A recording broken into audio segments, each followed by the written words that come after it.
I've been with my fiance for 8 years now, and we've been engaged for 4 years. We've had a relatively smooth sailing relationship. We met when we were both in high school and started dating in high school, and we've been together ever since. I truly believe that she is my soulmate and that we have a healthy relationship. We hadn't gotten married yet because we both want to get our education and finances sorted before getting married. I won't go into details, but I made some serious mistakes in the past, which landed me in massive debt and legal trouble. It took me years to get my name cleared from that mess and get back on track. I've got around 3 more years of school left, and after that, we'll get married. This has always been the plan, and I've always been proud of our maturity in accepting this. I proposed to her without thinking much because I just wanted that step in our relationship. But we've both mutually come to this decision to wait a while before getting married, and we're happy about it. At least that's what I thought. However, recently she began hinting that she wants to get married soon, and even suggested that we have a small wedding within the next month. She also started saying things like she wants to start a family, which is something she had never expressed any interest in. All these changes caught me off guard as we had never really talked about anything like this before, and I thought we were both content with taking things slow.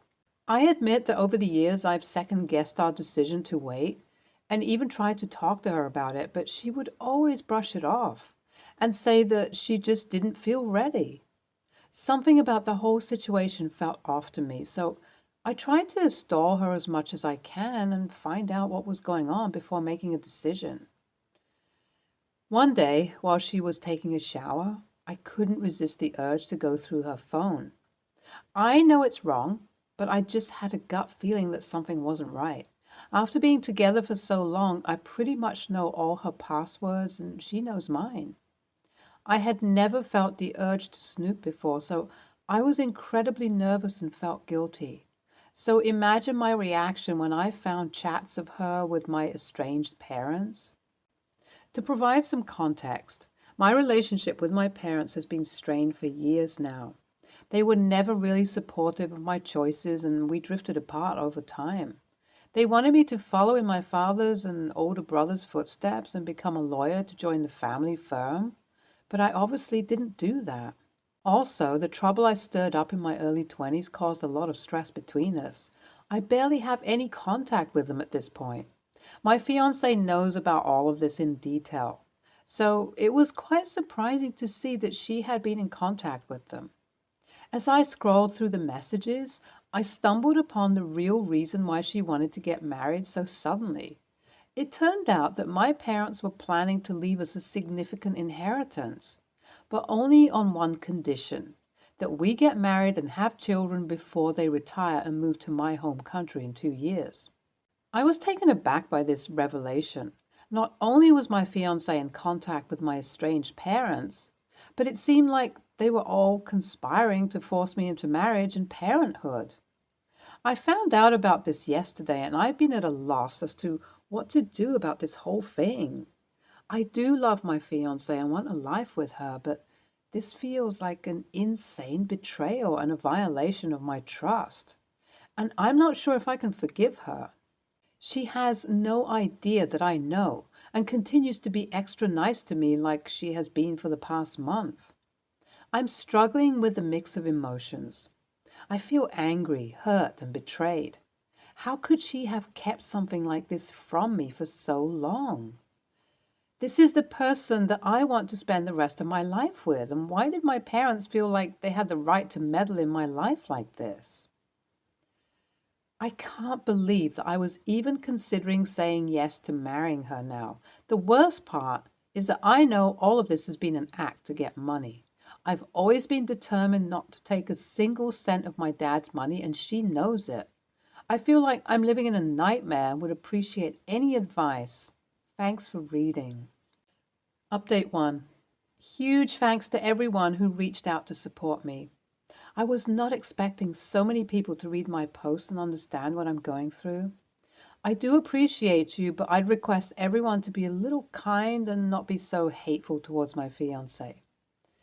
I know what she did is very wrong, but I still do care about her.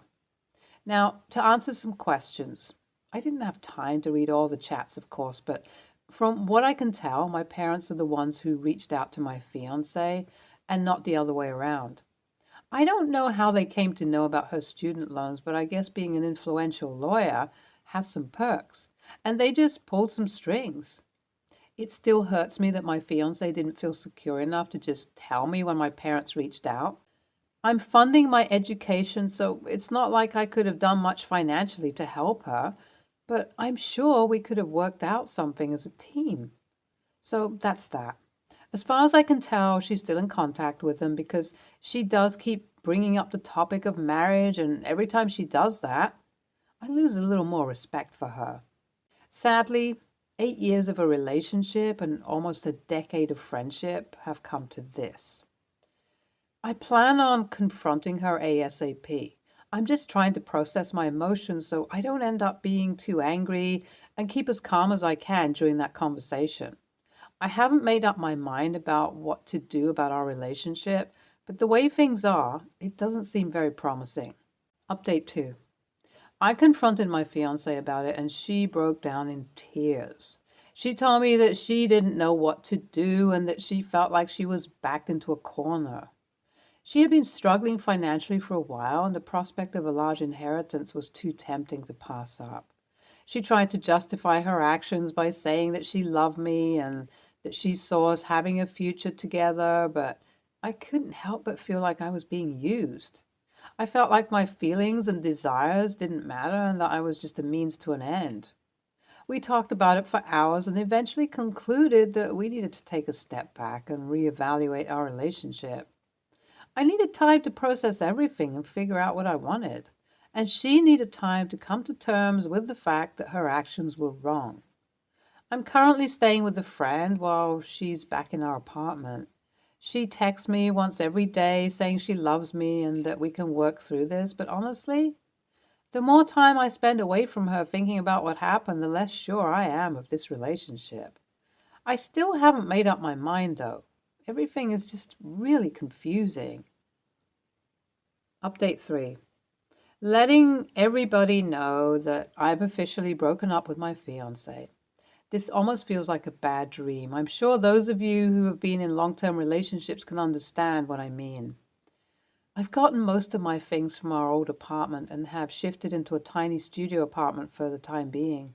My fiance did offer to move out, but I don't want to be back there surrounded by all our memories.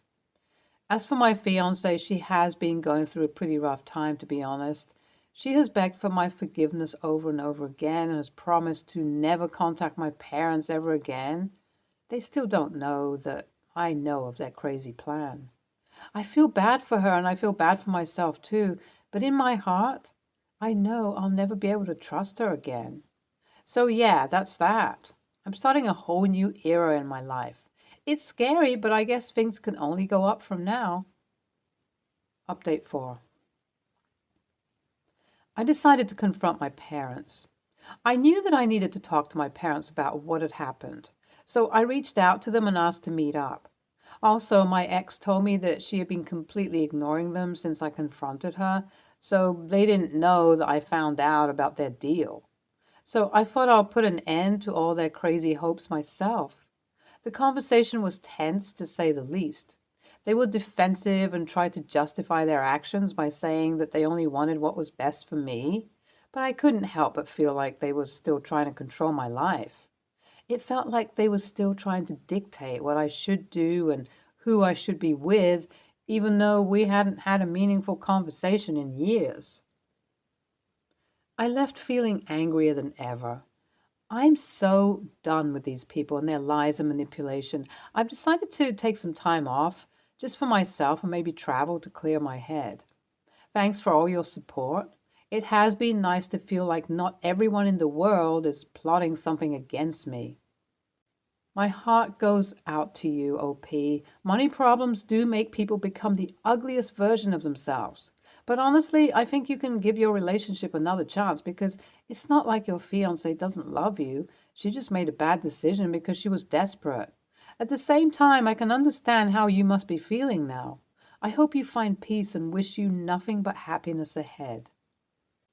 I'm glad you decided to call off your engagement. I mean, if after 8 years she deliberately chose to go behind your back and do something she knew you're fundamentally against, you can't trust her. And what's the point of spending your life in constant suspicion of your partner anyway? It must have taken some serious courage on your part to walk out of that relationship, though, and you should be proud of that. As for your parents, I hope they just leave you alone and finally give up trying to control your life. Next story. A family friend was getting married nearby to me. So my sister asked if she and my nephews could stay with me because hotel rooms in the area are expensive. The house I'm currently living in I bought a few months ago. I barely have any furniture in it and don't plan on buying any more for a while because I plan on renovating and don't want it in the way. The only things to sleep on is my bed and the couch. I told my sister that. She said it was okay and that she would bring an air mattress for her sons to sleep on and she would sleep on the couch. I also told her that the couch was really small, love seat sized, and uncomfortable. She said it would be fine for one night.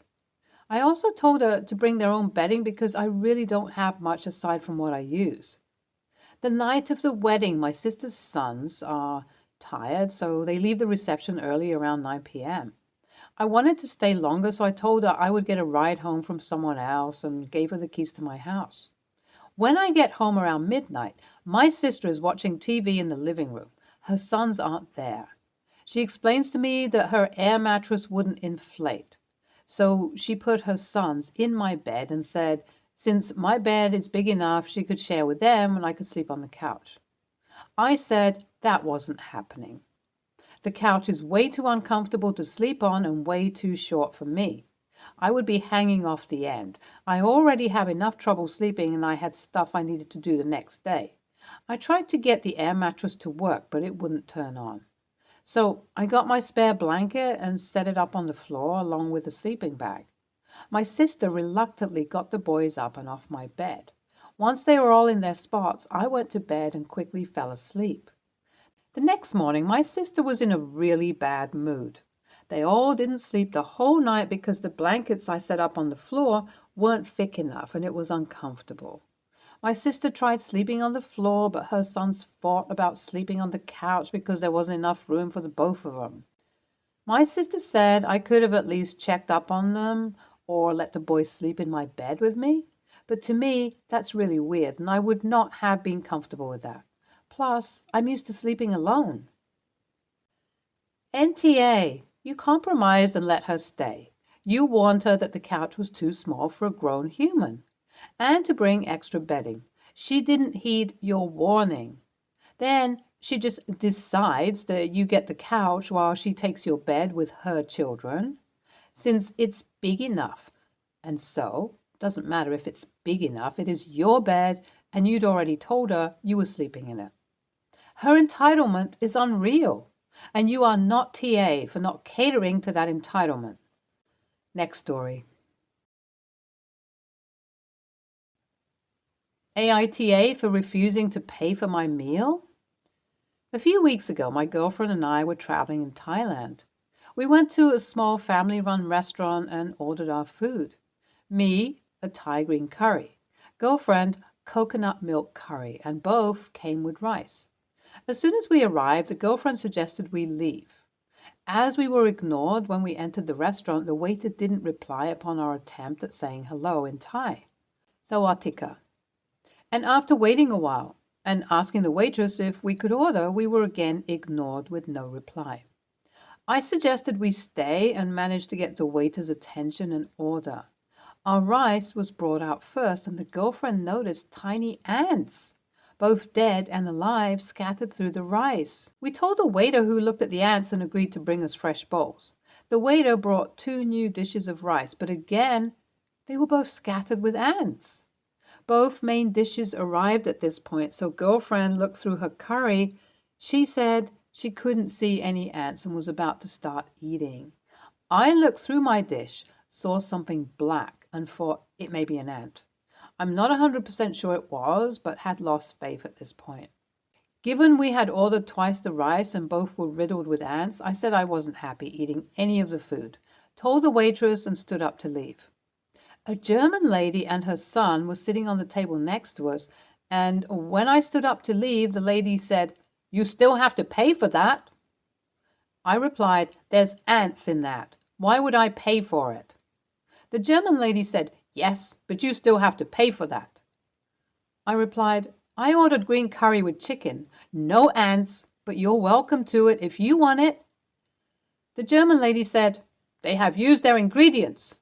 I replied once more, telling the German lady I wouldn't pay, and was getting quite frustrated as to why she was even getting involved, as each time I asked if she would eat it, she avoided the question. As I was walking out, the chef shouted to me that I should still pay, to which I said back, "I'm not paying for food with ants in it," and walked off. I understand that it is a small family business, but I don't feel like I should pay for something inedible. Also, neither the girlfriend or I ate any of our food. AITA for refusing to pay?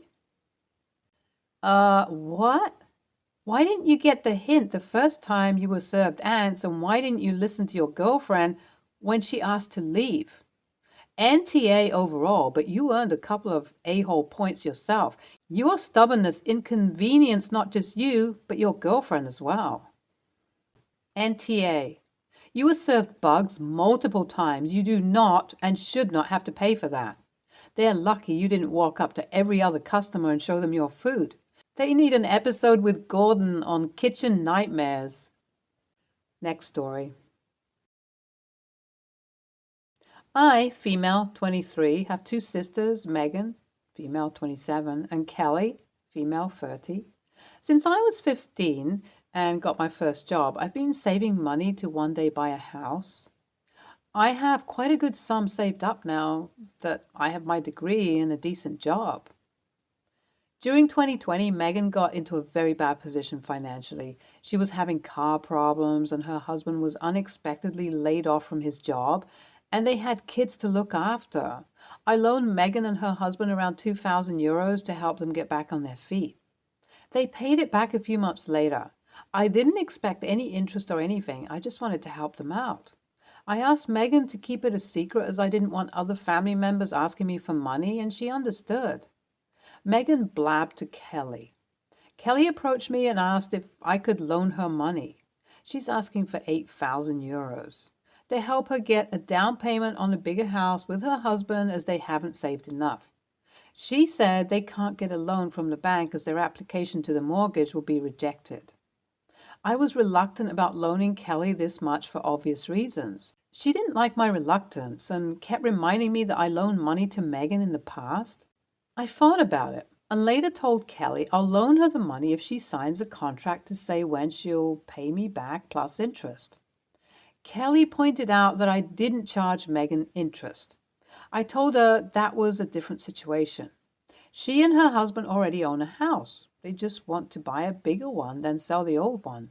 They are not struggling. She said that's irrelevant, and I'm obviously okay with loaning family members money without interest, so it shouldn't be different now, and asking if Megan was my favorite sibling. She accused me of being jealous of her and said that she knows she's not entitled to my help and that she's only asking, and that there's no need for me to be high and mighty about it. I snapped at Kelly and told her she can forget about it because I'm not going to loan her anything if she's going to have such an attitude towards me over interest. Kelly got really mad and said I'm selfish and overreacting. She's now avoiding speaking to me. I've gotten some concerned messages of our family and even our parents asking what happened and saying that Kelly told them I refused to loan her money and argued with her. I'm very frustrated, and I think Kelly is being an a-hole, although as sisters we've often not gotten along. So I guess I'm wondering if I'm having a that bitch eating crackers moment or if I'm actually right. NTA, it's your money. And helping one person feed their kids is very different from helping a person who has a house buy another house. Also, you've done a great job saving money. Congratulations. Stay tuned for more stories from our girl relationships.